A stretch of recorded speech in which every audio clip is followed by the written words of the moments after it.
So hello my dear students, welcome back to my YouTube channel SP study classes 9335 पर। तो कैसे हो आप सब और कैसे चल रही है आपकी स्टडी। आई होप आप सभी स्वस्थ और मस्त होंगे और आपकी स्टडी शानदार चल रही होगी। तो बच्चों, आज का ये वीडियो खासकर उन्हीं स्टूडेंट्स के लिए है जो इस बार क्लास 12 में हैं और जिनको बोर्ड एग्जाम 2024 देना है।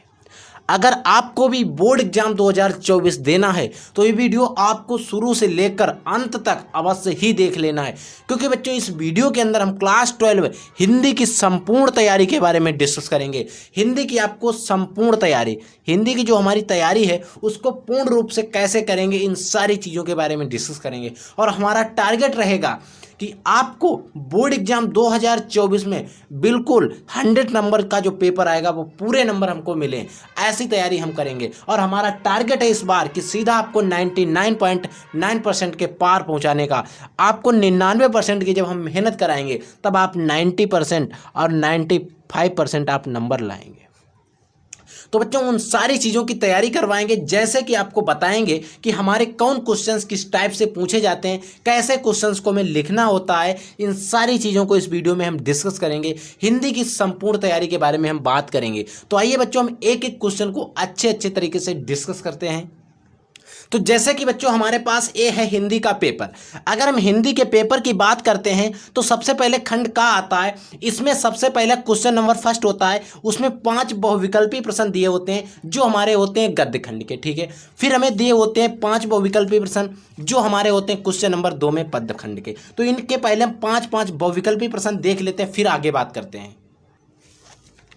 तो देखिए बच्चों, पहला आता है क्वेश्चन नंबर फर्स्ट, जिसमें होते हैं बहुविकल्पी प्रश्न जो हमारे होते हैं गद्य खंड से। तो सबसे पहले अगर हम बात करें क्वेश्चन नंबर फर्स्ट की, तो हमारे पास क्वेश्चन नंबर फर्स्ट है, द्विवेदी युग की कृति है। आपको जो 4 कृतियां दिख रही हैं, आपको भग्न दूत दिख रही है, द्वापर दिख रही है, रसवंती दिख रही है और चित्रधारा दिख रही है। चित्रधार, आपको चित्रधार जो रचना है ये रचना आपको पढ़ना है, ठीक है। देखिए, अब अगर हम इस क्वेश्चन के अकॉर्डिंग बात करें तो हमारा है कि द्विवेदी युग की कृति कौन सी है। हमें चित्रधार से कोई मतलब नहीं है अभी हमें मतलब है कि हमें बताना है कि द्विवेदी युग की कृति कौन सी है। तो आपको पता होना चाहिए इन चारों कृति में से आपको छांटना है और आपको बताना है द्विवेदी युग की कौन सी है। तो बच्चों, अगर हम बता दें तो द्वापर जो होती है वो हमारी द्विवेदी युग की कृति है, ये बात आप ध्यान रखेंगे, ठीक है।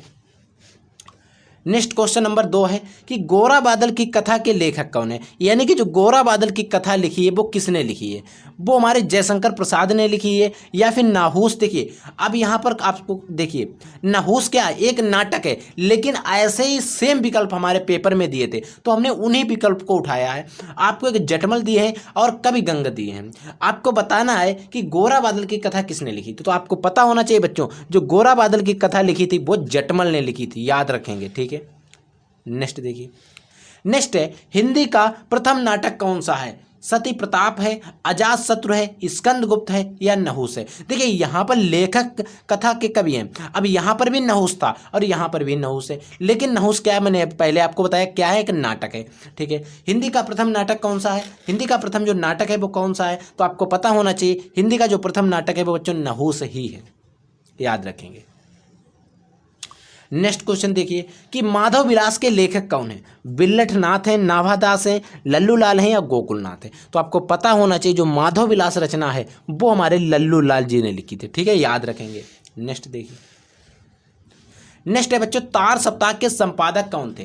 तार सप्ताह जो था उसके संपादक कौन थे, तो आपको पता होना चाहिए तार सप्ताह के जो संपादक थे वो सच्चिदानंद, हीरानंद, बादशाहन, अज्ञे जी थे। कौन थे बच्चे, अज्ञे थे, ठीक है। तो ये तो रहे हमारे गद्य खंड के 5 क्वेश्चन मोस्ट इंपॉर्टेंट। इससे पहले भी मैंने कई सारे क्वेश्चंस को पढ़ाया, आप चैनल पे जाके वहां पर देख सकते हैं, लेकिन टॉप 5 मैं आपको इस वीडियो में बता रहा हूं। अब हम बात करते हैं पद्य के टॉप 5 क्वेश्चंस की।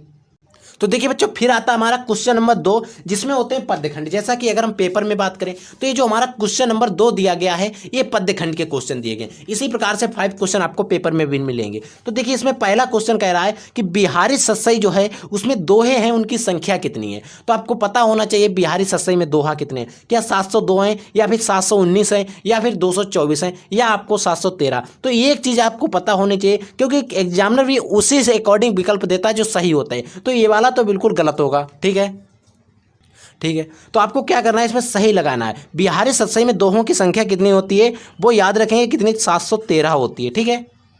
क्वेश्चन नंबर 2 क्या कह रहा है, देखिए क्वेश्चन नंबर 2 कह रहा है स्कंदगुप्त के नाटककार कौन है, यानी कि स्कंदगुप्त जो नाटक है वो किसने लिखा है, महादेवी वर्मा ने लिखा है, या अज्ञा जी ने लिखा है, या फिर जयशंकर प्रसाद ने लिखा है, या फिर प्रेमचंद्र ने लिखा है। तो आपको पता होना चाहिए जो चंद्रगुप्त और स्कंदगुप्त जो नाटक हैं वो हमारे जयशंकर प्रसाद ने लिखे हैं, ये बात आपको याद रखनी है, ठीक है। नेक्स्ट क्वेश्चन देखिए, क्वेश्चन नंबर 3 कह रहा है कि यामा के रचनाकार कौन है। यामा जो रचना है वो रचना किसकी है, क्या महादेवी वर्मा की है, या फिर मीराबाई की है, या फिर सूरदास जी की, या फिर कबीरदास की। तो आपको पता होना चाहिए, एक तो होती है दीपशिखा और एक है यामा। ये फेमस रचनाएं हैं किसकी, महादेवी वर्मा की, बहुत ही प्रचलित रचनाएं हैं। ये दोनों रचनाएं आपको याद रखना है, एक दीपशिखा बच्चों और एक होती है यामा, ठीक है। आंगन के पार द्वार के रचनाकार हैं, यानी कि जो आंगन के पार द्वार एक रचना है वो किसने लिखी है, वो हमारे दास ने लिखी है, या फिर नाभादास ने लिखी है, या फिर रामधारी सिंह दिनकर ने लिखी, या फिर सच्चिदानंद हीरानंद बादशाह आज्ञा जी ने लिखी है। तो आपको पता होना चाहिए आंगन के पार जो द्वार है रचना वो किसने लिखी है, वो हमारे आज्ञा जी ने लिखी है, ठीक है बच्चों। नेक्स्ट देखिए, क्वेश्चन नंबर 5 में आता है भारत और भारती के रचनाकार, यानी कि एक रचना है भारत और भारती, उसको किसने लिखा है, क्या जयशंकर प्रसाद ने लिखा है, या फिर मोथली शरण गुप्त ने लिखा है, या फिर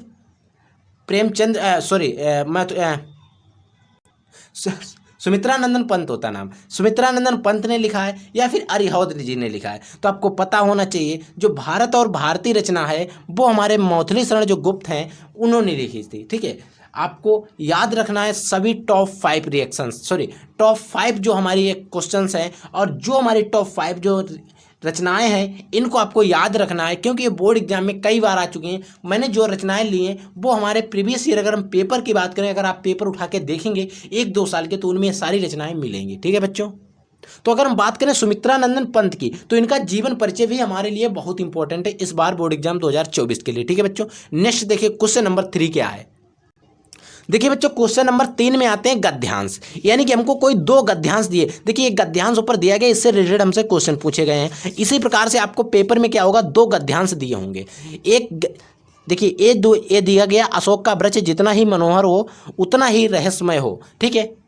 तो इनमें हम किन चैप्टर को पढ़ें हमारे गद्यांश सारे हो जाएं। फिर बात आती है बच्चों पद्यांश की, पद्यांश में किन किन चैप्टर को पढ़ें, तो हम वो सारे चैप्टर आपको बता देंगे किन किन चैप्टर को हमें पढ़ना है। तो सबसे पहले अगर हम बात करें क्वेश्चन नंबर 3 यानी कि गद्यांश की, तो गद्यांश में आपने एक चैप्टर पढ़ा होगा राष्ट्र का स्वरूप, और एक होता है अशोक का फूल, एक भाषा और आधुनिकता। अगर आप ये तीनों चैप्टर पढ़ लेते हो ना, तो इनको अगर आप याद कर लेते हो, तैयार कर लेते हो, इनकी कहानी बस आपको पढ़ लेना है।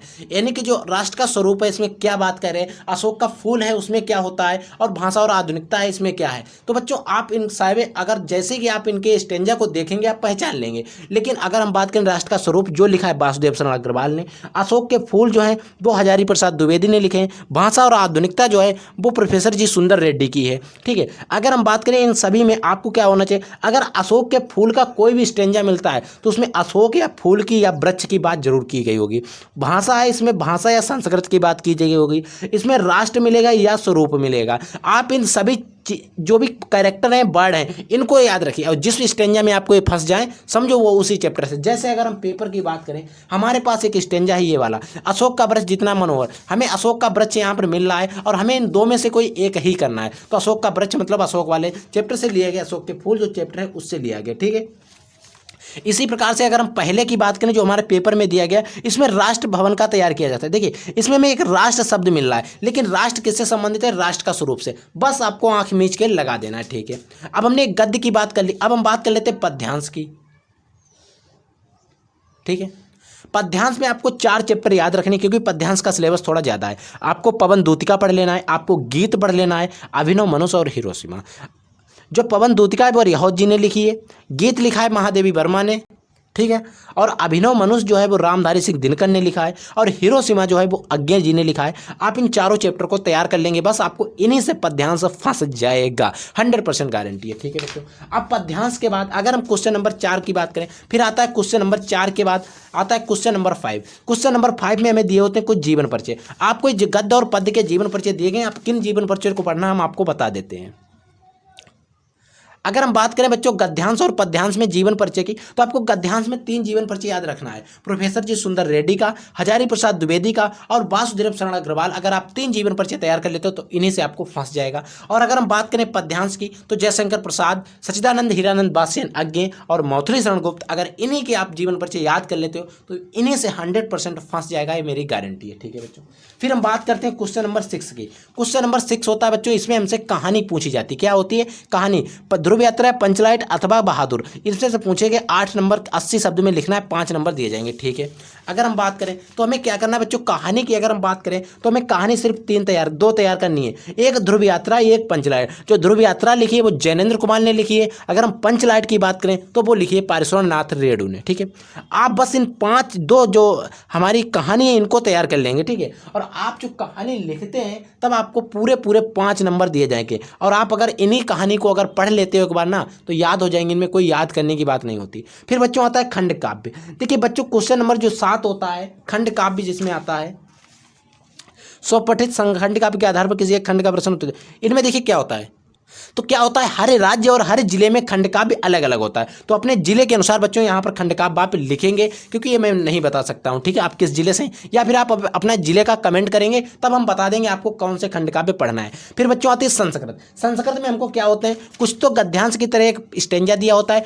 और कुछ में हमें कुछ श्लोक दिए होते हैं, 2 श्लोक होते हैं और 2 गद्यांश भी दिए होते हैं। ठीक है, तो इनको कैसे किन किन चैप्टर को कवर करें ताकि हमारा कवर हो जाए। तो अगर हम बात करें गद्यांश यानी कि गद्यांश और पद्यांश, पद्यांश या हम बात करें श्लोक। ठीक है, तो अगर जो गद्यांश वाला पोर्शन होता है, अगर उसमें पंचशील सिद्धांता और महामाना मालवीय जी को आप तैयार कर लेते हैं, 2 चैप्टर हैं, इनको अगर आप तैयार कर लेते हो ना तो आपकी पूरी तैयारी हो जाएगी। बिल्कुल इन्हीं से चैप्टर में आपको क्वेश्चन भी फंसेंगे, क्योंकि बच्चों इन्हीं से आपको हो सकता है जो 2 चैप्टर हैं इन्हीं से स्टेंजा आएगा। क्योंकि बच्चों ज़्यादातर अगर हम पेपर की बात करेंगे तो इसी से आता है। जैसे कि इसमें देखिए पहला दिया गया है बुद्धो सिद्धांता, इसे पंचशील सिद्धांत से लिया गया। ठीक है, याज्ञ बल्कि वाजना मैत्री का जे देखिए आत्मस्तु, ये भी हमारा उसी प्रभास से लिया गया। ठीक है, अगर हम बात करें देखिए ये वाले के लिए आपको किन 2 चैप्टर को तैयार करना है, देखिए आपको 2 चैप्टर तैयार कर लें, सुभाष रत्नानी, और ये दोनों चैप्टर आपको तैयार कर लेने। ठीक है, आपको ये दोनों चैप्टर तैयार कर लेना है, इसमें जो भी श्लोक दिए सारे पढ़ लेना है एक बार है, क्योंकि इनको थोड़ा तैयार करना कठिन है